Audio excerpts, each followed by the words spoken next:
Welcome to Eerie Bites of History, your daily serving of strange bites of the past. Today, we're looking back in history with 3 eerie stories, all of which happened on June 18th. Let's begin. On June 18th, 1977, as viewers across Italy settled down to watch the nightly national news, something inexplicit and deeply disturbing occurred. At approximately 8:06 p.m., the broadcast abruptly glitched. The screen crackled with static, colors distorted unnaturally, and the news anchor's voice was abruptly replaced by a haunting audio distortion. For exactly 43 seconds, the television sets for thousands of homes in the Umbria and Lazio regions were overtaken by this eerie signal. Broadcast displayed a scramble of visual, flickering, black and white static, intermittently interrupted by brief flashes of what appeared to be shadowy silhouettes, some resembling children. Some home viewers described it as pulsing, almost biological quality to the distortion, as if the screen was breathing itself. It was the audio that left a lasting impression. It was the unmistakable sound of children crying, mixed with whispers with voices that were unintelligible yet unsettling. Fragments of Latin with phrases like, "It comes from the darkness," possibly embedded within. Beneath it all, a low, droning hum played continuously, almost subsonically, causing discomfort and nausea in some listeners. After 43 seconds, the signal abruptly ended, returning to the regularly scheduled news, with no acknowledgement of the disruption. Italy's state broadcaster denied such events had ever occurred. They did eventually issue a brief statement blaming the technical glitch on atmospheric interference. To this day, no one has claimed responsibility and no official investigation was ever launched. Was it a pirate broadcast, a paranormal anomaly, or a coded transmission meant to awaken something long dormant in the mind of those who watched?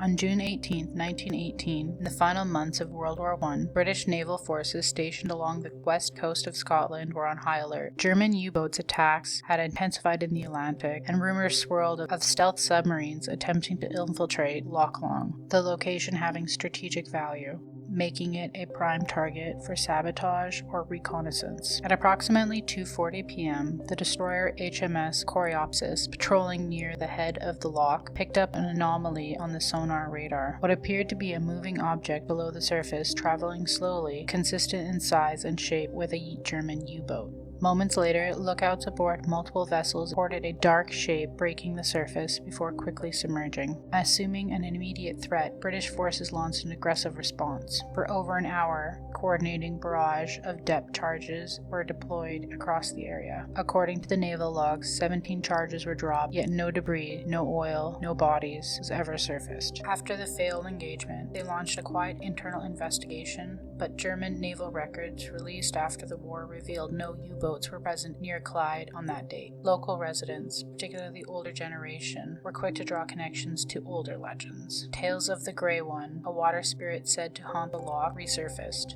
It was described as a metal-skinned serpent that swam like no fish nor ship, and was said to appear during times of great war or upheaval. Was it a wartime hallucination fueled by fear? Or did the British forces actually engage with something entirely outside of the known boundaries of naval warfare? On June 18, 1971, exactly 156 years after the infamous Battle of Waterloo, a commemorative reenactment was held on the historical battlefield in Belgium. Spectators lined the fields, eager to witness the pageantry and the precision of the historical performance. But something unexplained happened that day. Shortly after 3 p.m., during a lull in the reenactment, a group of actors playing the French infantry stopped mid-march, looking distorted. At the same moment, multiple participants and onlookers reported feeling a sharp drop in temperature and described a strange change in pressure in the air, as if something unseemly had descended upon the field. Then came the sounds: distant cannon fire, muskets volley, shouting in French and English, some of it clearly distressed, even dying. These sounds were not part of the reenactment. No cannonballs had been fired yet. In fact, the event organizers were confused by the reports, paused all proceeding, and checked that all their sound equipment and pyrotechnic charges, none had been triggered. Some described seeing figures on the ridge that were not part of the event, men in tattered uniforms and some covered in blood, moving in odd, repetitive motions. No official reports were filed, but within days, paranormal researchers from Belgium, France, and UK began to investigate what they called the time slip event. Still dismissed by skeptics, the 1971 incident remains one of the most widely witnessed battlefield anomalies in European history. It continues to fascinate paranormal investigators, and some modern-day Waterloo reenactors refuse to participate on June 18th, citing the unease they cannot explain. Like your history snack-sized? Drop us a comment with your favorite bite and subscribe. Join us daily for your eerie dose of the past.